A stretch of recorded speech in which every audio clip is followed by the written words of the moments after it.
तुर्खम border पे जो सूरत हाल पैदा हुई है कि एनसीओसी ने जिनके पास वैक्सीनेशन जिन्होंने की हुई है उनके लिए वो खोल रहे हैं, क्योंकि अफगानिस्तान में बहुत ज़्यादा जो है कोविड-19 का मसला है।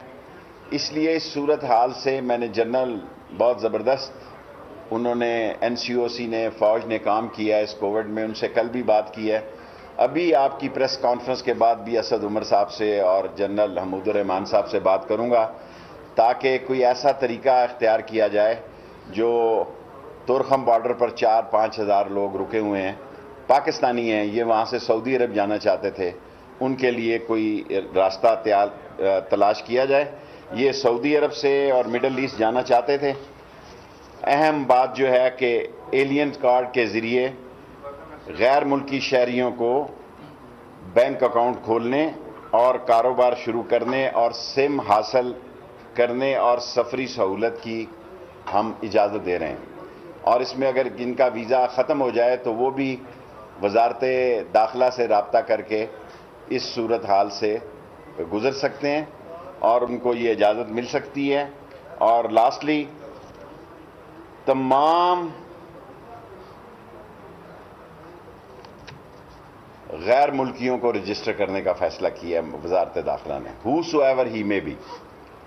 और आज कुछ हमने अफगान जाली कार्ड करने वाले पकड़े भी हैं और हमारी कोशिश होगी कि जो सूरत हाल बन रही है उसमें हर गैर मुल्की पाकिस्तान में रजिस्टर्ड हो। मुंह उठा के ऐसे नहीं है, कमो लोग वो तुर्खम बॉर्डर पे हैं।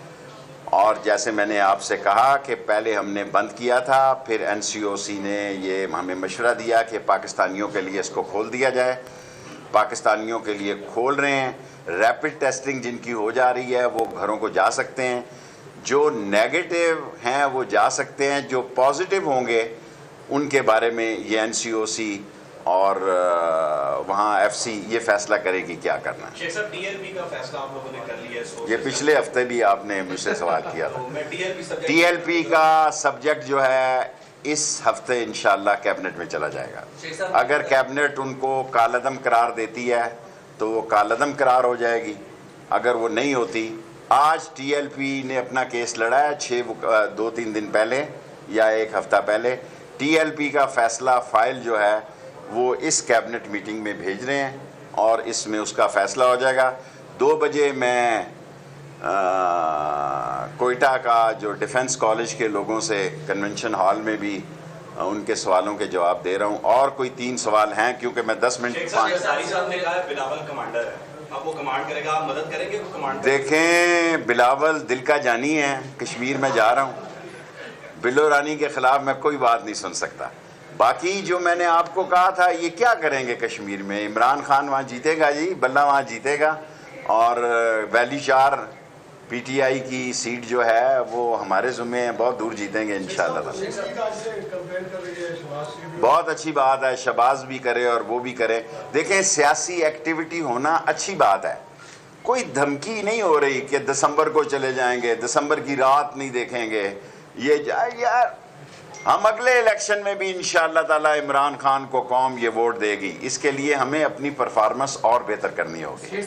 आपका एक सवाल हो गया। शेख साहब, सिर्फ ये बता दें कि आप बड़े अच्छे इक़दाम कर रहे हैं, लेकिन जो इस्लामाबाद का रूरल एरिया है वहाँ पे घरों में रेडियो पे ठेले लगा के लोग मंशियात बेच रहे हैं। मंशियात के खिलाफ हम कार्रवाई करने जा रहे हैं, बड़े पैमाने पे करने जा रहे हैं। इस्लामाबाद में मंशियात का बड़ा जोर है और बजाय इसके कि पाकिस्तान पर यह इल्ज़ाम था कि पाकिस्तान से मंशियात बाहर जा रही हैं, मैं एज ए इंटीरियर मिनिस्टर ये कहना चाहता हूँ बाहर से मंशियात पाकिस्तान आ रही हैं। मैं एक ऐसी बात करना जा रहा हूँ आज जिस पे कोई शख्स ये मेरी बात मानने के लिए तैयार, ऊपर की मीटिंग में भी तैयार नहीं था। पाकिस्तान से मंशियात बाहर नहीं जा रही इतनी जितनी बाहर से अब पाकिस्तान के अंदर आ रही हैं। ये आइस हो गई और कोकेन हो गई और दूसरी हेरोइन हो गई और नए नए कैप्सूल हो गए। ये बाहर से आ रही है, पाकिस्तान में नहीं बन रही। लास्ट 3 क्वेश्चन आपका हो गया। मकबूजा कश्मीर के बारे में पूछ रहा था, जो सूरत हाल है इसमें अपोजिशन इल्जाम लगा रही है हुकूमत कुछ नहीं कर सकी। वानी की शहादत पे भी आज देखें, वानी की शहादत पर जो कुछ हुआ है हुकूमत उसकी मजम्मत करती है। मैं वज़ीर दाखिला के तौर पर जो उन्होंने हिंदुस्तान ने इल्ज़ाम लगाए थे ड्रोन्स वगैरह के, सबकी तरदीद करता हूँ। पाकिस्तान हिंदुस्तान के साथ उस वक्त तक कोई बातचीत नहीं करेगा जब तक अगस्त में जो गैर आइनी और गैर कानूनी कानून उसने वहाँ नाफिज किए हैं उसको वो वापस नहीं लेता। हिंदुस्तान से किसी किस्म की कोई बातचीत नहीं हो सकती। Thank you very much. वफाकी वज़ीर दाखिला शेख रशीद अहमद इस्लामाबाद में मीडिया से बात कर रहे थे।